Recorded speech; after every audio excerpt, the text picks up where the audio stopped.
Project किस्से कविताएं में आपका स्वागत है। राफ्टिंग के पहले एपिसोड में हमने आपको बताना चाहा था कि यह राफ्टिंग विशिष्ट है कुछ कारणों से। एक तो विश्व भर में किसी भी राफ्टिंग एक्सपीडिशन ने 14,000 फुट की ऊंचाई से राफ्टिंग शुरू नहीं की है। इसके अतिरिक्त पदुम नदी जो है उसमें पहले कभी कोई अभियान नहीं चला है। इसके अतिरिक्त ये जो एक्सपीडिशन है राफ्टिंग, इसमें विद्यालय के विद्यार्थी भी हैं, उनके अध्यापकों के साथ साथ, और एक्सपर्ट तो है साथ में। संभवतः यही कारण रहा कि इस चैलेंज को स्वीकार किया गया। जिंदगी में चैलेंज तो हम स्वीकार करते ही हैं, और उन चैलेंजेस को मीट करने के लिए हमें अपने माध्यम भी अपनाने पड़ते हैं। वही माध्यम जो है, जो जीवन में भी प्रायः हमें अपनाने पड़ते हैं, उन्हीं माध्यमों को यहाँ भी समय समय पर अपनाया गया है ताकि हम अपनी इस अभियान को सक्सेसफुली पूरा कर पाए। कल हम जो है यानी 12 जुलाई 1993 हमने नदी के किनारे कैंप किया है। बेलों के पेड़ हैं, उसी में अपना वो जो ट्रंक नुमा जो अपना किचन है सजाया है, और आगे की जो योजना है वो बन गई है। हम 13 जुलाई लगभग 9 साढ़े 9 बजे तक जो है वो चल दिए हैं ब्रेकफास्ट लेकर के। अनिश्चितताओं भरी ये एक्सपीडिशन है, क्योंकि कुछ एक पल जो कल हमने राफ्टिंग की उसने हमें बता दिया था कि जिस तरह का सोच करके आप आए हैं वैसा कुछ नहीं होने वाला, जिंदगी में होता भी नहीं है भाई। हम चल दिए हैं। 2 ग्रेड 3 ग्रेड की जो लहरें हैं वो आती हैं, निपटा रहे हैं उनको। जो एक्सपर्ट होते हैं उनकी एक योजना होती है और वो अपनी कमांड देते हैं। जो पैडलर्स होते हैं उनको फॉलो करते हैं, और यदि सक्सेसफुली फॉलो कर लेते हैं हम उन इंस्ट्रक्शंस को तो हम सक्सेसफुल होते हैं। अभी हमें लगभग 45 मिनट ही हुए थे राफ्टिंग करते हुए कि सबसे बड़ा पहला टेस्ट सामने है। एकदम नदी ने टर्न ली है, सामने एक संकरी घाटी है, नैरो गॉर्ज है, उसमें से निकलती हुई सर्प नदी। हमारा राफ्ट क्योंकि आगे था, राजीव उसमें ओर्समैन है, हमारा गाइड। जब तक पार्थो इडी आउट कहे तब तक समय बहुत निकल चुका था, लेकिन हमारा जो राफ्ट है वो नदी किनारे राइट साइड में आ गया है। मेरी लंबाई क्योंकि थोड़ी ज़्यादा है, जंप किया हूँ, मेरे हाथ में रोप है, हमने अपने राफ्ट को कोने में कर लिया है, खींच लिया है। हमारे पीछे जो है शौकत का जो राफ्ट है उसने भी वैसी ही कोशिश की थी कि किनारे को पकड़ लिया जाए। हमारे एक सीनियर अध्यापक जो हैं उन्होंने भी वैसी ही कोशिश की, जंप लेकर के नदी के किनारे आ जाएं और राफ्ट को कोने में खींच लिया जाए, लेकिन वह नहीं हो पाया।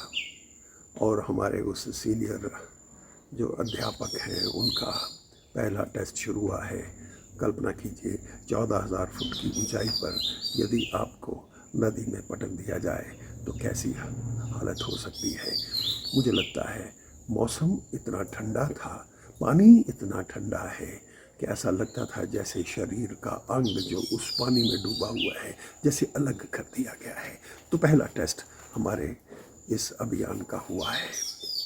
और संभाल लिया, कोने में आगे में लाइफ जैकेट्स भी पहनी हुई होती है, ऐसी बात नहीं है, लेकिन जो राफ्ट है वह चल दिया है अनगाइडेड मिसाइल की तरह उस संकरी नदी में से अपना रास्ता बनाते हुए। लगभग 2.5-3 किलोमीटर लंबी वो नैरो गॉज थी, संकीर्ण जो घाटी है वह है, नदी बहती हुई कभी लेफ्ट कभी राइट चलते हुए संकरी घाटी में से, जहाँ लहरें भी हैं और कोने की जो चट्टानें हैं वह इतनी तेज़ी से नदी को दूसरी ओर फेंकती हैं कि राफ्ट को कई बार संभलने का मौका नहीं मिलता, लेकिन राफ्ट और उसके साथी सब लकी हैं कि उस पूरी की पूरी संकरी घाटी को पार करके आगे आ गए हैं। अब किनारे लगा दी गई है राफ्ट। योजना क्या है कि अपने दूसरे राफ्ट को भी किस तरह से योजनाबद्ध ढंग से उसे आगे लाया जाए। और चल दिए हैं, वापस लौटे हैं, राफ्ट के पास आए हैं और धीरे धीरे किसी तरह से एक स्पॉट ऐसा ज़रूर था जिसमें जो है उसके बीच में राफ्ट अपनी लंबाई जो लिए हुए है नदी के बीच में आ गई है। लेकिन थोड़ा समय लगा, थोड़ी परेशानी भी आई, लेकिन निकल गए हैं और 3-4 किलोमीटर के आसपास की वो जो संकरी घाटी है उसको क्रॉस करके उस नदी को हम किनारे आ गए हैं। राइट साइड में दोनों राफ्ट तैयार हैं, कायाकर भी वहाँ है। और अब एक और परीक्षा है, सबसे पहला 4 ग्रेड का रैपिड सामने है। पुनः जो है उस रैपिड की स्टडी की गई है और लंबी चौड़ी स्टडी करने के बाद ये विचार बना कि जो हार्ड पैडलिंग करने वाले टफ लोग हैं उनको जो है उनके माध्यम से इस राफ्ट को जो है इस रैपिड में से निकला जाए, जिसे करते करते हमें काफ़ी समय लगा है। लेकिन उस टफ रैपिड में से एक, क्योंकि प्रायः क्या होता है, प्रायः मैं कह रहा हूँ कई बार ऐसा नहीं भी होता है, लहरें अलग तरह की होती हैं। कई बार जो लहरें हैं उठती हैं और धीरे धीरे अपनी एक सीधी सी दिशा बना करके उतर जाती हैं नदी में। ऐसी लहर जो होती है वो आनंद देती है राफ्टिंग के लिए। लेकिन कई बार क्या होता है कि बीच में से लहर उठती हुई वापस लौटती है, वहाँ राफ्ट को जो है वो फ्लिप कर सकती है। उसे ध्यानपूर्वक हमें करना होता है। ग्रेड 4 का जो रैपिड है पहला, उसको पार कर लिया गया है। बड़ी लंबी चौड़ी वेव है उसकी, पानी भी भर रहा है। मेंबर्स को कह दिया गया है, 2-3 मेंबर्स हाई साइड कर रहे हैं, मेंबर के आगे वाले हिस्से में झुक जाते हैं तो कि उसका जो वेट है वो इस तरह से पड़े कि जो बड़ी लहर है उसमें से राफ्ट सीधे अपना आगे का रास्ता बना ले। चल दिए हैं पुनः। घाटी अभी भी संकरी है, थोड़ी बड़ी है, थोड़ी पहले से बढ़ गई है, लेकिन घाटी संकरी है। राफ्टिंग में मज़ा आ रहा है, लहरें आ रही हैं, ज़िंदगी में भी लहरें आती हैं जाती हैं, आपको कष्ट भी देती हैं, चैलेंज भी प्रस्तुत करती हैं, जीवन है ये है। अच्छा, बहुत अच्छे ढंग से जो है राफ्टिंग आज जो है वो चल रही है दूसरे हिस्से में। तभी चलते चलते आज हमने कम से कम नहीं तो 30-35 किलोमीटर की अपनी जलमय यात्रा जो है उसे पूरा किया होगा। तभी 5:15-20 रहे होंगे। राइट साइड में हमें एक गुम्फानुमा निशान भी दिखाई दे रहे हैं, कच्ची है, चोटन से हैं और उसके बिल्कुल नदी के किनारे हल्की हरियाली है, पेड़ है। विचार बना कि आज का कैंप यहीं जो है स्थापित किया जाए।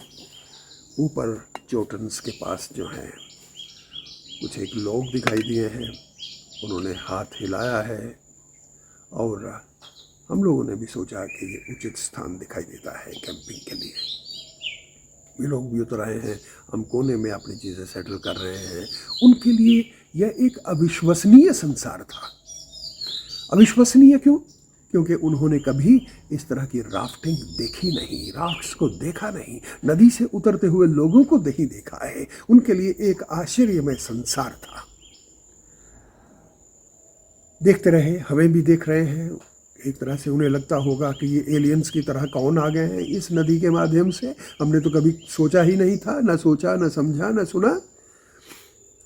कैंप किया है, लेकिन प्रश्न तो एक्सपीडिशन के ऊपर लगे हुए हैं, क्योंकि नदी के बारे में जिस तरह का कहा गया था वैसी नदी तो है नहीं।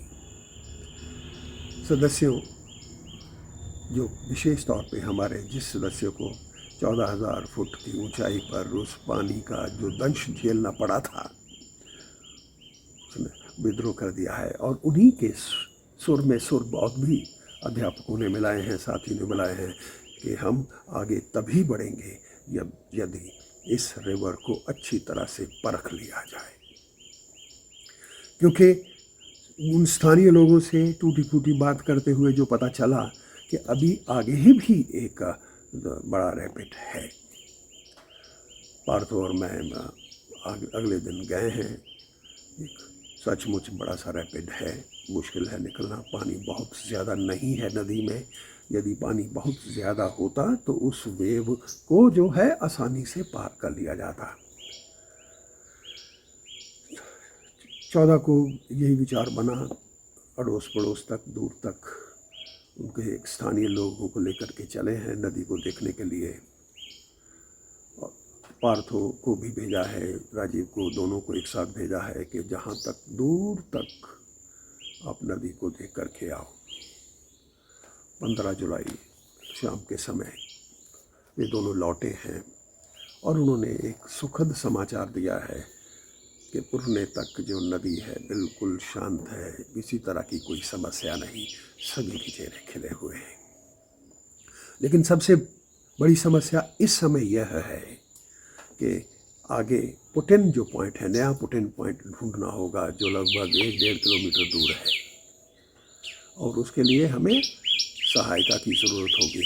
उन स्थानीय लोगों की जो खच्चरें हैं, उनके याक्स जो हैं, और उनकी जो व्यक्तिगत जो लेबर है, उसके माध्यम से हमने अपने उस पुटिन पॉइंट तक सामान भिजवा दिया है। यद्यपि उनके थोड़े से मोल भाव बढ़ गए हैं। पहले उन्होंने 125 रुपये प्रति व्यक्ति, प्रति याक या घोड़ा जो है वो कहा था, लेकिन अब वो 150 रुपये पर तैयार हुए हैं। चलता है। एक अजीब सी बात लगी, क्योंकि इस पूरी एक्सपीडिशन के दौरान पदुम तक हमारे पास कोई रोड स्पॉट नहीं है। अड़ोस पड़ोस में भी सड़क का कोई नामो निशान नहीं। किस तरह से लोग गुजारा करते हैं ये देखने वाली है। बुरी हालत है उनकी मेडिकल। कुछ दवाई दारू जो हमारे पास उपलब्ध था उन्हें सौंपा भी है, उनकी की भी है। पुटिन पॉइंट ले लिया है। एक गहराई में नदी है, लेकिन वहाँ तक पहुँच गए हैं राफ्ट। शाम के समय हमने जो है राफ्टिंग सोचा कि यहाँ से निकला जाए आगे, नहीं तो मायूसी घेर लेगी हमें यहाँ पर। शाम के 4:30 बजे के आसपास हमने पुनः अपना सामान व्यवस्थित किया, राफ्टिंग शुरू की है, और लगभग 45-50 मिनट तक राफ्टिंग करने के बाद हमें कुछ अबेंडेंड हट्स वगैरह मिली है, जिसके किनारे एक छोटी नदी भी है जो सरप नदी से मिल रही है। उसी के किनारे हमें स्थान मिला है। उसी में ही हमने कैंप करने का विचार बना लिया है, क्योंकि कल देखा जाएगा कि कल क्या होने वाला है। दिन में तो कोई बड़ी समस्या को आसानी से टैकल कर लिया जाता है, शाम होने पर नहीं। आज इतना ही। कल हम आगे बढ़ेंगे नदी की उस धारा की ओर जहाँ से राफ्ट जो है वो आगे बढ़ना मुश्किल हो रहा है। किस तरह से हम उसे टैकल करेंगे, आपके साथ मिलकर आगे बढ़ेंगे। तब तक आप अपना ध्यान रखिए। आपका बहुत बहुत धन्यवाद।